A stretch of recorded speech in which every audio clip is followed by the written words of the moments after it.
Kesalahan terbesar pemerintah Indonesia dalam membuka perkebunan kelapa sawit adalah tidak dikendalikannya luas kebun sawit yang dikuasai oleh pihak swasta maupun masyarakat yang tidak sebanding dengan kebun sawit rakyat, apalagi pemerintah, badan usaha milik negara, BUMN.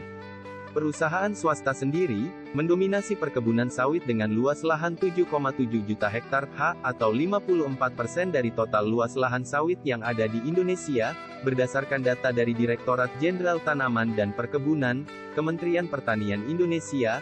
Pada 2018 saja, total area kelapa sawit Indonesia mencapai 14,3 juta ha, luas perkebunan rakyat mencapai 5,8 juta ha atau 41% dari total area. Adapun luas lahan sawit yang dimiliki negara, melalui badan usaha milik negara, BUMN, mencapai 715.000 ha atau 5%.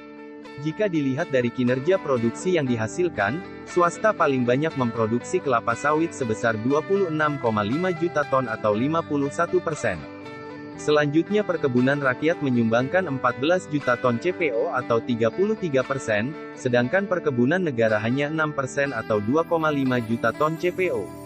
Dari 7,7 juta ha perkebunan sawit yang dikuasai swasta, berdasarkan laporan terbaru dari Organisasi Swadaya Masyarakat Transformasi untuk Keadilan Indonesia, mayoritas lahan sawit dikuasai hanya oleh 25 konglomerat dengan luas mencapai 5,8 juta ha. Total luasan lahan milik 25 grup bisnis tersebut sebesar 5,8 juta hektar dan 3,4 juta hektar tertanam, serta 2,4 juta hektar yang belum tertanam.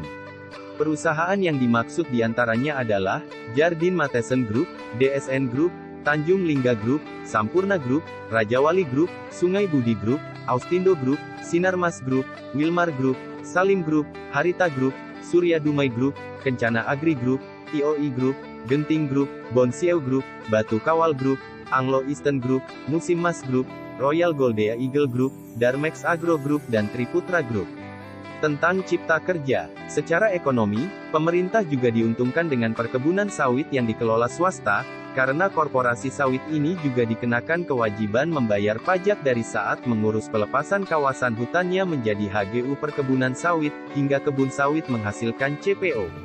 Pajak dimaksud berupa PNBP pelepasan kawasan hutan, PBB, PNBP perkebunan sawit dalam proses penerbitan HGU, bea ekspor CPO dan seterusnya. Industri sawit Indonesia mampu menyerap tenaga kerja 16,2 juta orang.